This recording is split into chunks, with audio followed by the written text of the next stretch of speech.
We just started brewing beer. We've got our tasting room that we're wrapping up the finishing touches on. We've got beer in the fermenters, starting to finish out.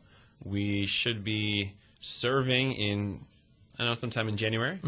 And then on to phase 2 in the spring, which will be starting to get some hops in the ground. And, work through that stage of the project. And where do the hops come from that you're using now during this portion of the process until you grow your own? 20% of all of our hops have to be New York State grown, so we've been working with some farmers downstate, a farmer out in Canandaigua to get our supplies. So in terms of the rest of the process, locally, that all goes on locally, right? The entire process? Yeah, absolutely. Just up the road about 5 miles. Even our grains we've been getting from Rochester and Batavia for most of our beers. The base malts, anyways, that go into every beer are all New York State grown. Now, is this something you guys did on the side just as a hobby before you got into this? Is that how it all came together? Or? Yeah, I've been home brewing for about 8 or 9 years. Nick and I have brewed together for... Probably in the last 5 years, we've brewed approaching 200 batches of beer. So, whoops, sorry, Mark, you're not up. Go ahead. Mark Welber is here as well, our legal correspondent, as a special guest host this week. Go ahead, Mark. Of course, this would be what is of interest to me. You said 20% of the hops have to come from New York State. Is that by law, or is that just your own idea? We're under a New York State farm brewing license, and so according to that license, we have to have 20% New York State grain, 20% New York State hops, and that increases over the next 8 or so years. In 2018, it'll go up to 60% of each, just to kind of boost the agriculture and the beer industry kind of at the same time. Is that for every home brewery has to go up to 60%, or is that each one who gets the license under the farm brewing license, you start out at 20% and then it has to increase? Right. So in 2 years, if another person started under the current law, they would start at 20% and then have to work their way up? No, it'll be for anybody with a farm for everybody. license. So that percentage is going to go up. Say in 2018, it'll be a higher percentage for everybody. For anybody under that farm brewing license. Now, with a farm brewing license, are you limited as to how much you can produce? yes, but it's a number that we're never going to get to. Not anytime soon. Right? So for our scale, it would be beyond the max of our production, but it gives you some, I guess, perks to kind of help you get off the ground. We can distribute kegs not through a distributor. We can serve pints right out of our own facility. So it gives small kind of hobby level breweries a chance to be profitable. And I think this is kind of phase 1 of their idea in terms of get a lot of breweries started and then kind of up the ante and now get more farms started. It's kind of like a spiraled goal, it feels like. Start up more breweries, start up more farming, increase breweries, increase farming, and it's kind of a double edge that seems to be doing pretty well. We're finding it's and this is, Keith, you probably talk more to this, but it's right now difficult to kind of get some ingredients from New York State because there's just not enough people farming enough varieties yet. So we're constantly telling people or giving them advice on like varieties to grow, things like that. And so hopefully as the percentage we're required to use goes up, there's also more available, and I think that's the ultimate goal. Would be kegs and pints and individual bottles as well? We won't be doing bottle fills originally, but we do have growlers to take home with you. Drink a pint and then have some more on your couch at home. How many different types of beer? We'll be opening with 4 or 5 on tap. Like what? We've got a Kolsch, which is a German-style beer, kind of a hybrid between a lager, ale. Nice, crisp, refreshing. The cool thing about the Kolsch is it's 100% New York State grown grain and hops. We've got a Saison with sage, which will be another nice, crisp, refreshing beer.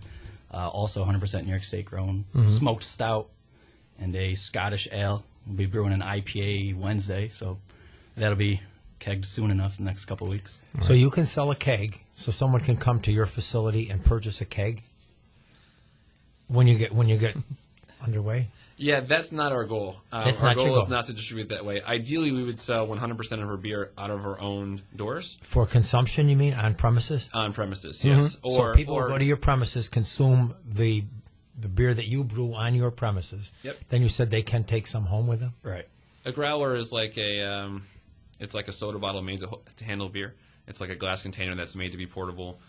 We have one in our fridge right here at Roser Communications, actually. So if you haven't seen it, not yet. Not yet. Soon. We're hoping for that. We owe you. Yeah, we have creative names for these beers that you're talking about, too, or is that part of the process that you're undergoing right now? That's Keith and AJ, so I'll let Keith talk about that if you want. I got a Scotch ale that has a Braveheart reference called Unite the Clans. Cool. Trying to get a little creative there. Uh-huh. Yeah, and the other ones as well? Are you still in the process of naming them? Or They kind of come. They just kind of come to me.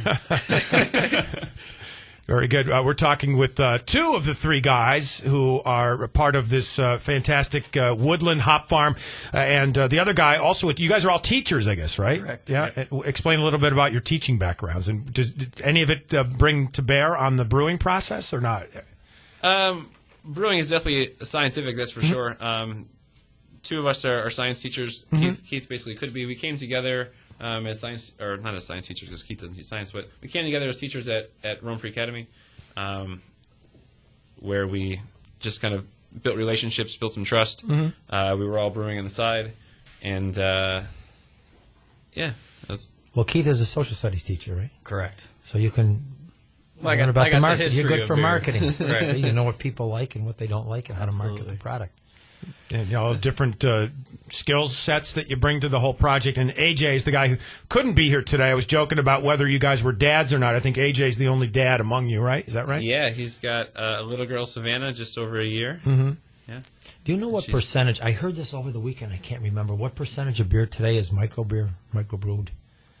It's it's a high percentage, like 18%. Getting higher and higher every year, if I'm not mistaken. I had a conversation over the weekend. I don't remember what it was, but it's something like that.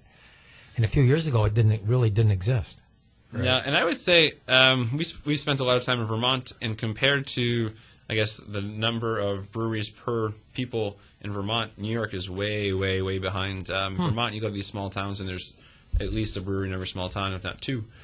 So some people have talked to us kind of coming in about, don't you think the market is oversaturated with local and craft beer? Definitely not in New York State. It's not even close. In your facility, can you sell anything other than your beer? Can you sell any food products as well, or are you limited to just the beer that you brew?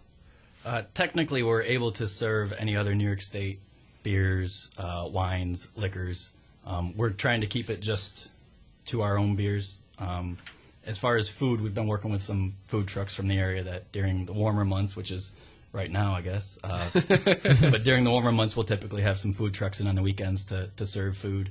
Because that's permitted under your license? Right. We don't ourselves have the licensing to produce food, so that'll but be you're our way permitted to sell it along with your beer as part of your farm brewer license that you have? Yes, and we're actually required to provide some form of food under our license. Yes. Oh, interesting. Required to. Yes. Yeah, I think that's true with a tavern license too in New York. They have to have something for people to. Whether it could be pretzels and popcorn. Yes. It could be something more significant. We are not going the route of producing anything our own because that requires, I guess, going through more regulations, and we don't want to run a restaurant and a brewery. A brewery is hard enough. Yep. So we're planning to bring as much stuff in as possible. All right, the location in Marcy, actually a former pizza shop I'm reading here that you guys took over. Right. Is that right? For folks that might know that one in particular, where do they go if they want to check out your products there? The old Marty's Jungle is what people refer to it as. Okay. It's right on Trenton Road, right off 12.